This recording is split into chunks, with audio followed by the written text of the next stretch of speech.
Hello la Big Family, de partout vous nous suivez, encore votre très belle émission The Future avec les artistes qui nous prolongent, qui nous amènent dans leur futur.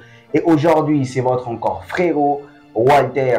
J'ai l'honneur aujourd'hui de recevoir un homme de cœur, un serviteur de Dieu, un chrétien, un adorateur, un homme qui fait briller de sa voix de louange. Lorsqu'il chante pour Dieu, même les anges ça bouge au ciel. Alors, j'ai le réel plaisir de le recevoir. Il s'appelle le frère Jacques Leno. Bonjour frère Jacques. Bonjour papa, merci beaucoup. Vous allez bien? Dieu est au contrôle. Ah, j'ai sensiblement l'éteint, les amis. Bon, premièrement, c'est la grâce du Seigneur, parce qu'elle déclare ce que nous sommes, c'est par la grâce du Seigneur. Ce n'est pas d'abord le produit de nos efforts ou encore de nos talents, c'est pas mieux dire quoi, mais d'abord c'est la grâce du Seigneur qui est la source de la force que nous avons maintenant. Ah, on sent l'onction. Même dans les chansons, c'est l'onction aussi là.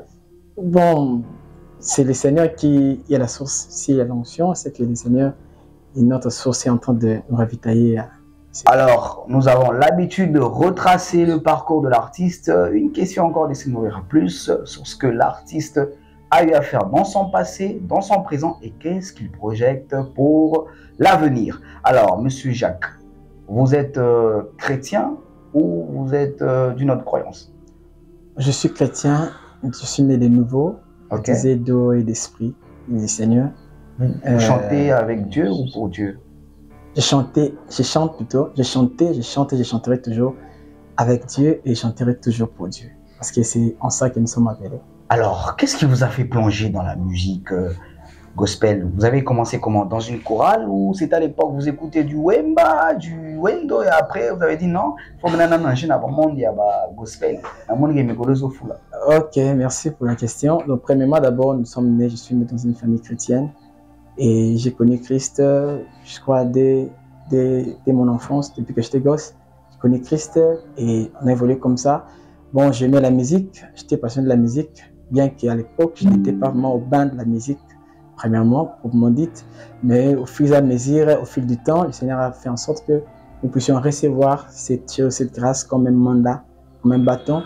Et jusqu'à ce que nous avons commencé à avoir quand même certaines inspirations, je crois autour de 2012, et bien que nous n'étions pas vraiment dans le bain de la musique pour chanter comme parfois on le fait aujourd'hui, mais quand même la grâce de l'inspiration, on l'avait de temps en autre, et on avait compris qu'on avait une grâce du Seigneur, et lorsqu'on est grandi dans ça, et à un même moment, le Seigneur a fait en sorte que la grâce qui est en nous puisse fleurir et que le feu puisse... Alors, quand est-ce que vous avez découvert que vous êtes un artiste? On vous l'a dit ou c'est Dieu et moi qui tient le dit que non, frère, tu dois commencer à chanter pour moi? Bon, déjà, la mission n'est pas quelque chose acquise par les hommes, c'est Dieu qui donne. C'est Dieu qui donne. Lorsqu'il a dit à Jérémie, depuis que tu étais dans le ventre de ta maman, je te connaissais, je t'avais établi. C'est Dieu qui nous établit, c'est Dieu qui nous a donné ces mandats. Lorsqu'il a dit que tu chanteras pour moi, alors qu'il avait dit ça, j'étais ignorant de la musique, je ne connaissais pas chanter, je ne connaissais encore rien. Mais lui m'a dit que tu chanteras pour moi et par la musique, tu annonceras la bonne nouvelle. Et lorsqu'on a reçu cela, c'est ce qui nous a donné cet engouement de chercher à savoir comment s'ajuster la musique et pour extérioriser la grâce que Dieu nous a donnée. Donc ça vient du Seigneur et non de nos propres initiatives. Qui sont vos repères dans la musique gospel? Bon, il y a une pluralité des repères, mais principalement, il y a le pasteur Mike que je suis de près aussi. Il y a le frère Léon Koulmatop aussi que j'aime beaucoup.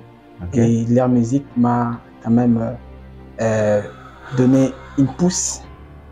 Il m'a donné une pousse pour évoluer dans le monde musical. Alors, personnellement, monsieur Jacques, frère Jacques, comment vous définissez la musique gospel? Parce que plusieurs personnes sont étourdies, n'arrivent même pas à se situer. On ne sait pas, il fait la musique mondaine, il fait la musique gospel. En fait, c'est quoi cette particularité quand on fait du gospel? Bon, premièrement, d'abord, le gospel, c'est un mot anglais qui veut dire évangile. Quand on fait la musique gospel, d'abord, c'est l'évangile du Seigneur qui nous annonce. Il a dit que cette bonne nouvelle sera annoncée à tout le peuple, à tous les individus, voilà, jusqu'aux confins de la terre, la parole doit arriver. C'est ça le gospel. Mais aussi dans la musique, le gospel aussi c'est un style de la musique où la voix est une dominante principale. Donc dans ce sens-là, nous faisons la musique gospel pour d'abord annoncer l'évangile du Seigneur Jésus-Christ qui est mort pour nous, c'est la croix, ainsi de rendre pratique la mission qu'il nous a donnée au travers des chansons. D'accord, vous avez bien écouté comment le frère Jacques a eu à expliquer c'est quoi la musique gospel, qu'est-ce qu'on entend, la musique gospel. Alors, frère Jacques, qu'est-ce que vous nous préparez en tant qu'artiste? Vous savez très bien que nous sommes dans un monde très concurrentiel. Il y a plusieurs maintenant candidats qui se ramènent dans la musique gospel. Alors, il y a les Ivoiriens qui boostent. Ici au Congo, on a des grands hommes aussi qui boostent dans la musique. Vous pensez que vous aurez une place? Merci beaucoup. Pour moi, d'abord, ce n'est pas, comme je l'avais dit précédemment, ce n'est pas une guerre que nous lançons pour chercher à se rivaliser. Et nous sommes, je crois bien, nous sommes dans la même lignée, dans la poursuite de cette grande mission, de ces grands mandats que notre Seigneur nous a laissés d'aller partout dans le monde et d'annoncer l'évangile. Premièrement, d'abord, c'est le but d'annoncer l'évangile au travers de la musique. Ce n'est pas d'abord une grande concurrence. Et ce que nous sommes en train de faire, c'est la poursuite. Ce que nos pères ont fait, nos grands font, nos aînés font, c'est la même chose que nous sommes en train de faire, mais dans de différentes pistes. Parce que chacun a son tunnel, chacun a son chemin. Nous sommes venus dans cette nouvel épisode, dans ce nouveau chapitre, pour lancer encore et encore les 100 versets qui va aussi édifier l'Église, parce que notre mission, c'est de contribuer aussi à l'Église corps de Christ, la grâce que nous avons en vue de rendre aussi palpable, pratique la volonté de Dieu à travers la musique que nous sommes en train de faire, pas pour concurrencer d'abord, mais pour apporter la vie du Père au Fils, comme il est écrit dans Malachie. Donc, le nouveau titre, c'est les 100 versets. Les 100 versets. Vous avez vu ces 100 qui a été versés ou on vous a raconté ça? Bon, la vie de classe, c'est par la foi que nous croyons. Ah, vous croyez juste par la foi? Que tout a été accompli par la foi. Mais ce sont des choses que parfois nous, on n'a pas vécu de façon physique.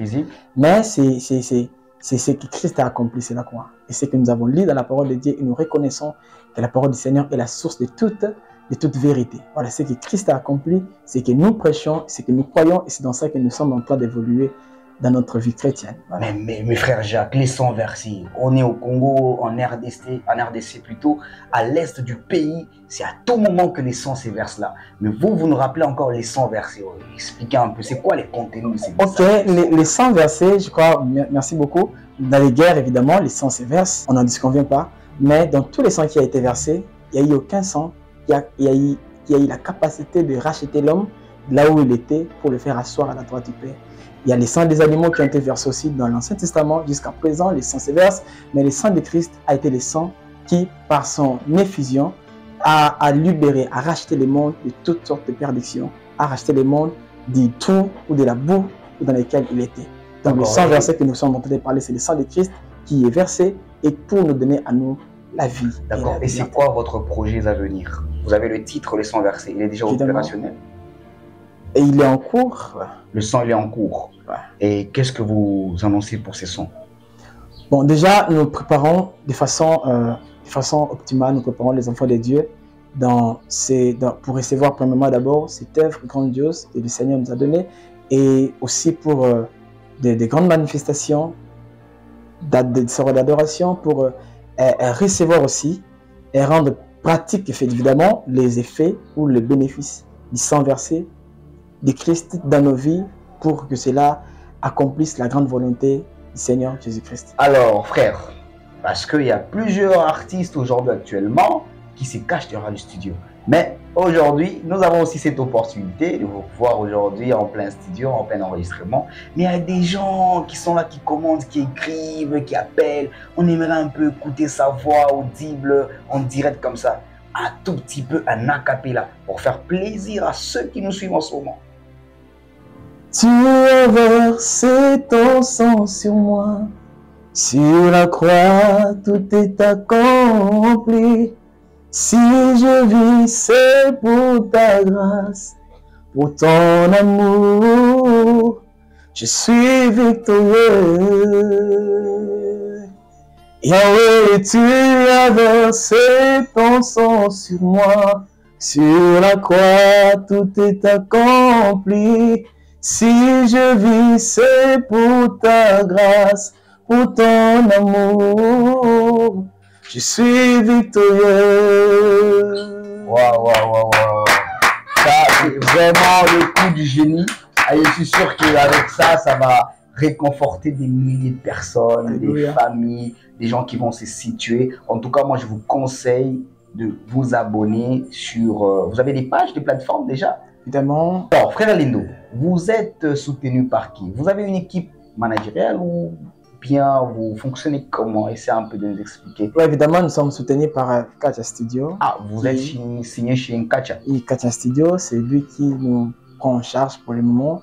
L'enregistrement, les vidéos, toute la vidéo. Et donc, il prend en charge l'enregistrement, la vidéo et la diffusion dans toutes les plateformes. Non, mais comment Katia a su dénicher qu'il y a quelqu'un qui dégage une atmosphère spirituelle dans ses sons pour vous signer? Expliquez-nous, ça s'est passé comment cette rencontre? Évidemment, j'ai vu Katia Studio sur les réseaux sociaux. Ok. Et puis, je me suis intéressé à ça. On a conversé un petit moment. Et puis, par la grâce du Seigneur, c'est le Seigneur qui trace évidemment les schémas. Il a voulu que je me rende sur le lieu. Et puis, on a discuté. Voilà, on a commencé l'aventure comme une aventure, comme une blague. Et nous sommes presque au bout et à la fin d'accomplir cette grande œuvre. Aujourd'hui, votre chanson La Sans Versé faisait un succès de fou. Buzz danger. Mon Kenyon, c'est le bien. Et les grands labels venaient vous solliciter pour signer. Vous n'allez pas détourner ou bien essayer de faire le dos en Katia. C'est entre nous. Personne n'entend, personne ne voit. C'est entre nous. Bon, nous savons que le chemin de l'homme, c'est un chemin croissant. Okay. Nous partons de 12h à 13h, ainsi de suite. C'est pas que pour dire... Au Bandara, après nous avons pays, aux autres, sous cheat stay.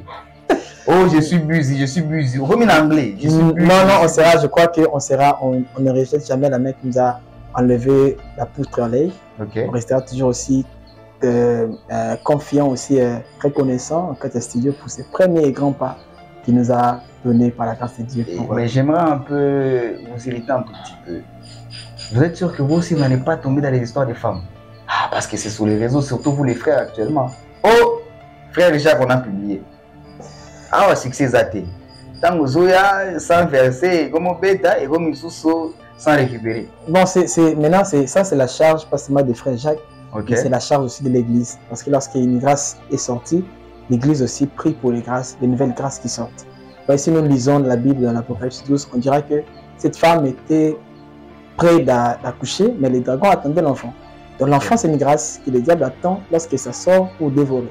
Mais l'Église, comme la femme, est là pour protéger les grâces des enfants qui sortent au sein d'elle. D'accord, M. Jacques, vous pouvez nous donner votre programme et comment les gens peuvent vous atteindre. Essayez un peu de donner votre organigramme, votre fonctionnement à ceux qui vous suivent. Ok, jusque-là, nous sommes disponibles, nous sommes sur UPenn, camping précisément.